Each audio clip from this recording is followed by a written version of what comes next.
Yeah, I hope you're doing really well. Story for you today about a student, and actually, this ties together with a bunch of. It's a pattern that I've seen among students in general over the last couple months. But this one student I had in particular just was like the extreme example of it. So I had a student come in, said he was about a 3-5 player, and was training and coaching, taking lots of lessons over the last probably 5 or 6 years or so. In fact, he said he was taking four, if I remember correctly, four private lessons a week and not really doing any playing outside of that. And he said in his incoming kind of notes and desires that he wants to play competitive tennis. And we had a few minutes to talk before we went out on the court. And I asked him, well, why aren't you like why not now? Why not go ahead and start playing league matches or like, USTA or club like team stuff or a ladder matches or whatever. And he said, I'm waiting until I get good enough that there won't be any dinkers anymore. Like he didn't use the word dinkers, but he basically said, I'm waiting until I'm good. No, it's not quite what he said. He said, I'm waiting until I get good enough that everybody is good and like hits me a strong, solid shot and isn't like hitting like badly or poorly, but like they really know how to play and they really know how to hit. Now, this is somebody who's again like a 3-5 player, and I'm thinking in my head immediately to like Ben, most exhausting player, who's a 4-5 player and doesn't look like he's a 4 or 5 player, but wins a ton at 4 or 5 with like very unconventional kind of.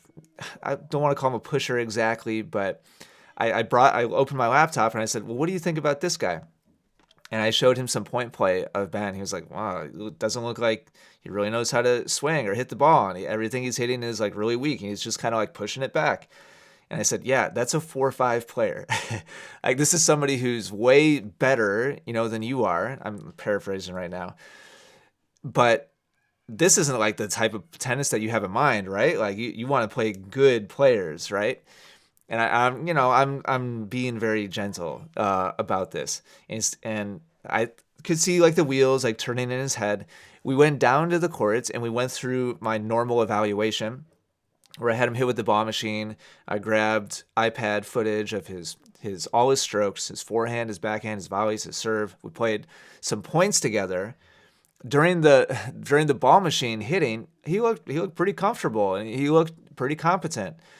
Then we played points, and everything went totally out the window.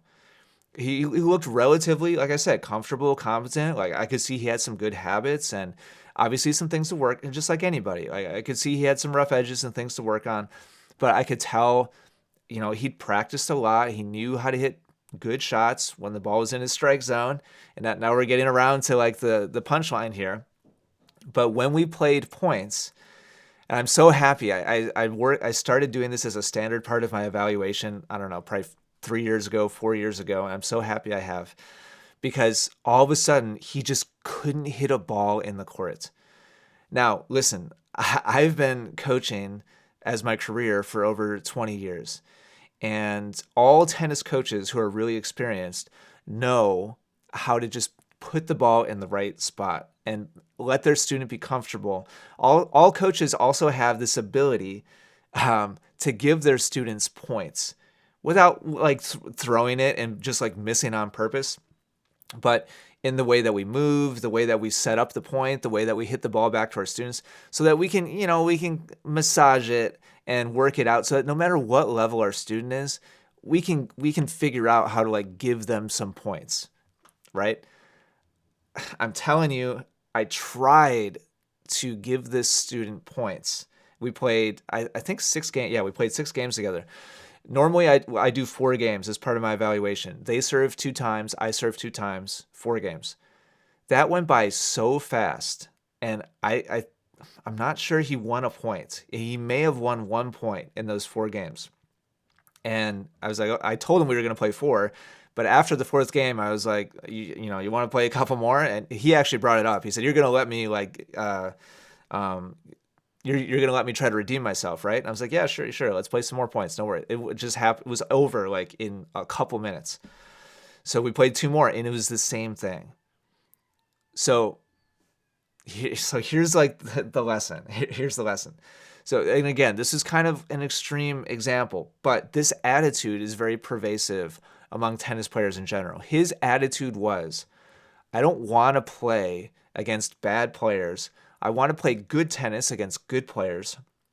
So I'm just going to take lessons. Now, in these lessons that he's taken hundreds of them over the last couple years, tennis coaches are extremely adept at feeding in exactly what makes their student comfortable. I'm not saying this is like a bad thing or like a malicious thing or like they're trying to trick their students or anything like that. It's just a fact, okay? If a coach wants to make their student feel comfortable the whole hour and feel like they're really accomplishing something, they can do that. If a coach wanted to make their student totally uncomfortable and blow everything up for an hour, they could do that too. But generally, coaches lean towards the former so that their student feels good, like they're accomplishing something, and they keep coming back. Again, I'm not attributing anything dishonest to this. It's just, it is what it is, okay? So when that's your only exposure to tennis and you're like waiting to be able to play like good tennis, the thing is, when you leave that bubble, when you leave that comfort zone of only hitting with professional coaches and you go play with a peer, like a normal tennis player, the experience is going to be so wildly different that it's like nothing's the same anymore. When it goes from somebody trying hard to make you comfortable to somebody trying hard to make you uncomfortable, you can't even compare the two. It's almost like a different sport. So, in general, over the last couple months, I've seen this general attitude of I'm not ready to play matches yet, or I don't want to play matches yet because I'm not good enough yet, or they're not good enough yet, or some combination of like I'm saving real matches for when I get to a certain level, or when my opponents get to a certain level, or when I've accomplished like X, Y, or Z. And I'm more and more and more encouraging people to just go jump into the deep end, just play matches, because how else are you going to know what really needs to be worked on? If your only experience on the court is just in a very controlled environment, it's not real life. You're not really experiencing what your true liabilities are if you're only in a very cleanly managed environment the entire time. Play real matches. Find out, and then if you play enough that you're like, holy crap, I need to work on XYZ, that's fine. But if you're avoiding them for an extended period of time just because you want to get better, well, you might not actually be getting better because you're not being exposed to real life. And so you don't even know like where your gaps actually are. And so it's a balance, right? If you want to keep getting better, you don't want to play only matches. You need to train and make some new habits and develop new skills. Like that's really important. But way over on the other end of the spectrum, if all you do is train and you never play a real match, then you're just kind of building skills just to build skills, and we're never actually stress testing them, and you don't even really actually know if you're getting any better or not, really, like compared to your peers, compared to real life. So find a balance. Please don't go all in one direction or the other. That's my message today. Really interesting experience with that one student. Never quite seen anything like that before. And so I wanted to pass it on and share it because I want to help you avoid, those kind of mistakes as well. Thanks for watching. Keep up the great work with your game. I'll talk to you again soon.